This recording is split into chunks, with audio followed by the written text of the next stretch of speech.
So hello dear student, स्वागत है आप लोग को आपका चैनल शानू विथ स्टडी में। तो आज की इस वीडियो में आप लोगों को बताएंगे तो आज हम क्लास 12th या 10th हो आपका जो है, यानी कि इस वीडियो में हम व्याकरण, ठीक है, व्याकरण का जो है चैप्टर नंबर 3 शब्द और वाक्य का ऑल ऑब्जेक्टिव क्वेश्चन देखेंगे इस वीडियो में। तो वीडियो को अंत तक जरूर बने रहिएगा।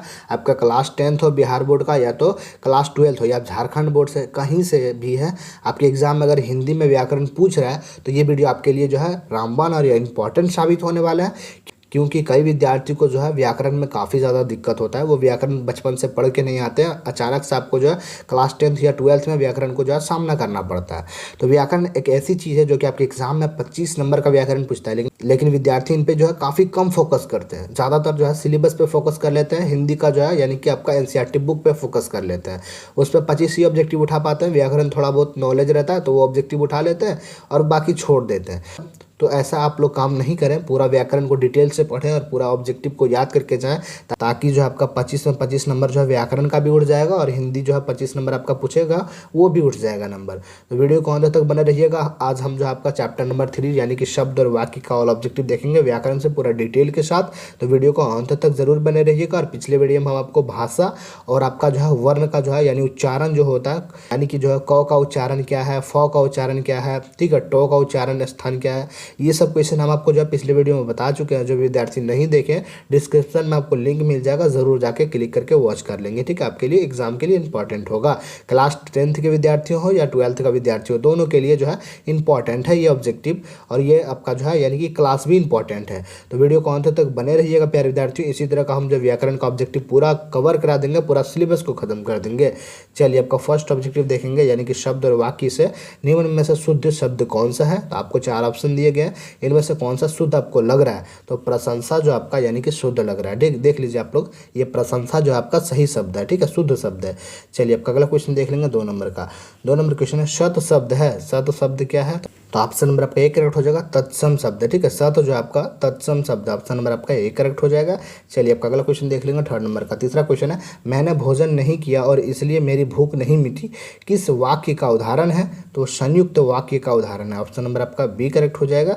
चलिए आपका अगला क्वेश्चन देख लेंगे 4 नंबर का। देखिए आपके जो है यानी कि 2021 में इंटर ऑफ आर्ट्स में ये क्वेश्चन पूछा गया था, यानी कि आर्ट्स में जो आपका क्लास 12th का यानी 2021 में ये क्वेश्चन पूछा गया था। शुद्ध वाक्य है, कौन सा शुद्ध वाक्य? आपको 4 ऑप्शन दिया गया था, इनका correct answer option number D हो जाएगा। यह बात कहने में किसी को संकोच नहीं होगा, ये बात आपका जो है सही हो जाएगा, यानी ये शब्द सही हो जाएगा, बाकी सब गलत है। यानी कि उसकी बेटी नहीं है, उसके स्त्री नहीं है, वह बिल्कुल भी बात करना नहीं चाहती थी, ये सब गलत शब्द है आपका, ठीक है। तो ऑप्शन नंबर आपका डी करेक्ट हो जाएगा।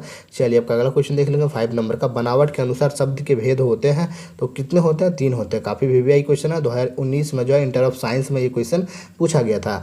चलिए आपका अगला क्वेश्चन देख लेंगे 6 नंबर का। मौसम शब्द है, तो मौसम कैसे शब्द है?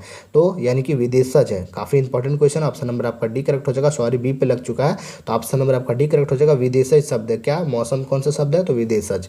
चलिए आपका अगला क्वेश्चन देख लेंगे 7 नंबर का। 7 नंबर क्वेश्चन है जिससे किसी बात के ना होने का बोध हो उसे कहते हैं। 2020 का जो है इंटर ऑफ साइंस में क्वेश्चन पूछा गया था, तो ऑप्शन नंबर आपका सी करेक्ट हो जाएगा, निषेधा, यानी कि निषेधवाचक वाक्य, ठीक है। ऑप्शन नंबर आपका सी करेक्ट हो जाएगा, निषेधवाचक वाक्य। चलिए आपका अगला क्वेश्चन देख लेंगे प्यारे विद्यार्थियों 8 नंबर का। 8 नंबर क्वेश्चन है फाल्गुन शब्द है, फाल्गुन कौन से शब्द है? तो वह तत्सम है, यानी ऑप्शन नंबर आपका एक करेक्ट हो जाएगा। चलिए आपका अगला क्वेश्चन देख लेंगे 9 नंबर का। रात्रि शब्द है, वो कैसा शब्द है? तो वो तत्सम, ऑप्शन नंबर आपका सी करेक्ट हो जाएगा। चलिए आपका अगला क्वेश्चन देख लेंगे 10 नंबर का। 10 नंबर क्वेश्चन हो जाएगा सावन शब्द है, सावन कैसी शब्द है? वो तद्भव है, ऑप्शन नंबर आपका डी करेक्ट हो जाएगा। आंसू शब्द है, तो आंसू कैसा शब्द है? तो वो तद्भव है। सारा ऑब्जेक्टिव को याद कर लीजिएगा, आपके एग्जाम में आने वाले ऑब्जेक्टिव है, सारा इंपॉर्टेंट ऑब्जेक्टिव है, ठीक है। चलिए आपका अगला क्वेश्चन देख लेंगे 12 नंबर का। रात शब्द है, तो रात कैसी शब्द है? तद्भव शब्द है, यानी कि ऑप्शन नंबर आपका बी करेक्ट हो जाएगा, तद्भव। चलिए आपका अगला क्वेश्चन देख लेंगे 13 नंबर का। शंख शब्द है, तो कौन सा शब्द है शंख? तो तत्सम है, यानी ऑप्शन नंबर आपका सी करेक्ट हो जाएगा। सारा ऑब्जेक्टिव को जो है आप लोग कॉपी में जो है लिख कर याद करने की प्रयास करेंगे। चलिए आपका अगला क्वेश्चन देख लेंगे 14 नंबर का। होली शब्द है, तो होली कैसा शब्द है? तो तद्भव है, ठीक है, ऑप्शन नंबर आपका बी करेक्ट हो जाएगा। चलिए आपका अगला क्वेश्चन देख लेंगे 15 नंबर का। चैत शब्द है, तो चैत कैसा शब्द है? तद्भव है, ठीक है। आपका अगला क्वेश्चन देख लेंगे 16 नंबर का। चक्रवाक, ठीक है, यानी कि चक्रवाक शब्द है, वो कैसा शब्द है? तो तत्सम है, यानी कि ऑप्शन नंबर आपका सी करेक्ट हो जाएगा। चलिए हम इस वीडियो में जो आपका ऑब्जेक्टिव ही सिर्फ बता रहे हैं, आपका थ्योरी नहीं बता रहे हैं, किसी दिन आपका जो है यानी कि ओनली थ्योरी का वीडियो अपलोड कर देंगे, तो ज़रूर जाके देख लीजिएगा। चैनल को सब्सक्राइब करके रखिएगा। हो सकता है आपको जो है बहुत जल्द आपको जो है व्याकरण का जो है हर चैप्टर का जो है यानी कि थ्योरी का क्लास आपको मिलेगा, तो चैनल को जरूर सब्सक्राइब कर लेंगे। आज हम आपको सिर्फ ऑब्जेक्टिव का यानी क्लास बता रहे हैं, ताकि जो है एग्जाम में यही सब ऑब्जेक्टिव आपको हूबहू देखने को मिलेगा व्याकरण में, ठीक है। चलिए आपका अगला क्वेश्चन देख लेंगे। 17 नंबर का डॉक्टर शब्द है तो कैसी शब्द है, तो विदेशज है, ठीक है। यानी समझ लीजिए शब्द मतलब कहाँ का है, यानी शब्द जो पूछ रहा है वाक्य, या हमारे देशज शब्द है या विदेशज शब्द है, या तद्भव है या तत्सम है। तो देखिए अगर जैसे कि ये गंगा, गंगा जो है देशज शब्द है, ठीक है, हमारे देश का जो है उपयोग होने वाले, हमारे देश में जो उपयोग होने वाले शब्द है। और डॉक्टर कहाँ का शब्द है, इंग्लिश वाला शब्द है। तो डॉक्टर कहाँ से आया, ये शब्द जो है कहाँ से आया था डॉक्टर, तो विदेश से आया था, ठीक है, अंग्रेजों से आया था। तो ये विदेशज शब्द हो जाएगा, ठीक है, देशज नहीं होगा, विदेशज हो जाएगा। तो इसी प्रकार आपको जो है शब्द को पकड़ना है, कुछ है नहीं व्याकरण में, थोड़ा बहुत टफ रहता है, बस आपको ध्यान से समझेंगे तो कोई चीज़ आपके लिए मुश्किल नहीं होगा। चलिए आपका अगला क्वेश्चन देख लेंगे। 18 नंबर का विकास या उद्गम की दृष्टि से शब्द के भेद कितने हैं, तो 4 भेद है। काफ़ी वीवीआई क्वेश्चन है, वेरी वेरी इंपॉर्टेंट क्वेश्चन है, ज़रूर जो है लिख कर याद कर लेंगे। चलिए आपका अगला क्वेश्चन देख लेंगे 19 नंबर का। 19 नंबर क्वेश्चन आपका हो जाएगा, यानी कि व्युत्पत्ति की दृष्टि से शब्द के भेद कितने हैं, तो 3 है। यानी व्युत्पत्ति के जो है दृष्टि से शब्द के कितने भेद है, 3 भेद है। चलिए आपका अगला क्वेश्चन देख लेंगे 20 नंबर का। रूपांतर की दृष्टि से शब्द के भेद हैं, कुल कितने भेद है, तो 2 भेद है, ठीक है। चलिए आपका अगला क्वेश्चन देख लेंगे 21 नंबर का। 21 नंबर क्वेश्चन है, अर्थ की दृष्टि से शब्द के कितने प्रकार हैं, तो वो 3 प्रकार है। अर्थ के अगर दृष्टि से शब्द के कितने प्रकार है, 3 प्रकार है। रूपांतर का दृष्टि से शब्द के कितने प्रकार है, तो 2 प्रकार है। ये सब प्रकार आपको याद रखना होगा, किसके दृष्टि से कितने प्रकार है, ठीक है। चलिए आपका अगला क्वेश्चन देख लेंगे 22 नंबर का। आदमी शब्द है वो कैसे शब्द है, आदमी जो आपका कहाँ से आया है, यानी हिंदी शब्द है या अरबी शब्द है या अंग्रेजी शब्द है या तुर्की शब्द है, तो हमारा क्या हो जाएगा, फारसी शब्द हो जाएगा, ठीक है। आदमी जो आपका फारसी शब्द होगा। चलिए आपका अगला क्वेश्चन देख लेंगे।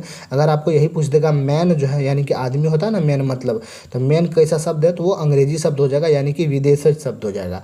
चलिए आपका अगला क्वेश्चन देख लेंगे 23 नंबर का। स्वरूप या रचना के अनुसार वाक्य के भेद हैं, कुल कितने भेद है, 3 भेद है। ऑप्शन नंबर आपका सी करेक्ट हो जाएगा। चलिए आपका अगला क्वेश्चन देख लेंगे 24 नंबर का। मैं देखता हूँ ये वाक्य क्या है, तो ऑप्शन नंबर आपका 1 करेक्ट हो जाएगा, सरल वाक्य है। चलिए आपका अगला क्वेश्चन देख लेंगे 25 नंबर का। 25 नंबर क्वेश्चन है, सुबह हुई इसलिए पक्षी चहक उठे, वाक्य है, ये कौन से वाक्य है, तो मिश्र वाक्य है, ठीक है, यानी कि मिला जुला वाक्य है। सुबह हुई इसलिए पक्षी चहक उठे, ये मिला जुला वाक्य है, यानी कि मिश्र वाक्य हो जाएगा। चलिए आपका अगला क्वेश्चन देख लेंगे 26 नंबर का। 26 नंबर आपका क्वेश्चन हो जाएगा, अकाल पड़ेगा और लोग मरेंगे, ये वाक्य कौन सा है, तो संयुक्त वाक्य है, ठीक है, यानी कि संयुक्त हुआ है इस वाक्य में। ऑप्शन नंबर आपका सी करेक्ट हो जाएगा। चलिए आपका अगला क्वेश्चन देख लेंगे 27 नंबर का। वाक्य के आवश्यक अंग है, तो वो 2 है, कुल कितने अंग है, तो 2 अंग है। चलिए आपका अगला क्वेश्चन देख लेंगे 29 नंबर का। 29 नंबर क्वेश्चन है, वह घर नहीं जाएगा, वाक्य है, तो ऑप्शन नंबर आपका 1 करेक्ट हो जाएगा, निषेधवाचक। ऑप्शन नंबर आपका 1 करेक्ट हो जाएगा। चलिए आपका अगला क्वेश्चन देख लेंगे 30 नंबर का। 1 गिलास पानी लाओ, वाक्य है, ये कैसी वाक्य है, तो आज्ञा, यानी कि आज्ञावाचक वाक्य है। चलिए कैसा आज्ञावाचक यानी कि वाक्य है, तो 1 गिलास पानी लाओ, तो ये किससे बोल रहा है, किसी को आज्ञा दे रहा है, ठीक है। ये जो 1 गिलास पानी लाओ, ये आज्ञा किसी को दे रहा है, तो ये आज्ञावाचक शब्द हो गया, ठीक है। चलिए आपका अगला क्वेश्चन देख लेंगे, आपको क्या चाहिए, ठीक है, तो ये जो हो जाएगा प्रश्नवाचक शब्द हो जाएगा। देखिए आपको क्या चाहिए, आपसे पूछ रहे हैं हम कि आपको क्या चाहिए, तो आप बोल रहे हैं सर मुझे ऑब्जेक्टिव चाहिए, व्याकरण का ऑब्जेक्टिव चाहिए, हमें जो है व्याकरण के ऑब्जेक्टिव की तैयारी चाहिए। तो आप जो है यानी कि हम आपसे क्या पूछ रहे हैं, प्रश्न पूछ रहे हैं, आप क्या दिए, जवाब दिए, तो हम आपसे प्रश्न पूछ रहे हैं, तो ये प्रश्नवाचक शब्द हो गया। काफ़ी इंपॉर्टेंट है, काफ़ी ईजी भी है मेरे तरफ से, ठीक है, थोड़ा सा पढ़ेंगे तो आपके लिए ईजी भी हो जाएगा। चलिए आपका अगला क्वेश्चन देख लेंगे, आपकी यात्रा मंगलमय हो, ठीक है, यानी कि जो है आपकी यात्रा मंगलमय यानी कि खुशी से हो, ठीक है। वाक्य है तो इच्छावाचक वाक्य है, ठीक है, अपने इच्छे से हम बोल रहे हैं कि आपकी यात्रा जो है सुखमय हो, मंगलमय हो, तो ये इच्छावाचक हो गई। चलिए आपका अगला क्वेश्चन देख लेंगे 33 नंबर का। अब तक वह सो गया होगा, ये वाक्य कैसा है, तो वो संदेहवाचक है, यानी कि हमें जो है संदेह है, यानी कि हमें जो है आशा है कि अब वह सो गया होगा, हमें उम्मीद है कि वह सो गया होगा, तो ये संदेह हो रहा है ना, तो ऑप्शन नंबर आपका सी करेक्ट हो जाएगा, संदेहवाचक संज्ञा है, यानी कि वाचक बोल सकते हैं, संज्ञा भी बोल सकते हैं। चलिए आपका अगला क्वेश्चन देख लेंगे, ये आपका 2022 के जो इंटर ऑफ साइंस में ये क्वेश्चन पूछा गया था।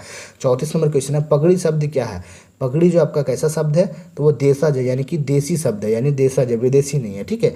चलिए आपका अगला क्वेश्चन देख लेंगे, ये 35 नंबर का। 35 नंबर क्वेश्चन आपका हो जाएगा, जिन शब्दों के खंड सार्थक ना हो उन्हें क्या कहा जाता है, तो रूढ़ शब्द कहा जाता है, यानी कि रूढ़ी शब्द होता है जिनका खंड सार्थक नहीं होता है।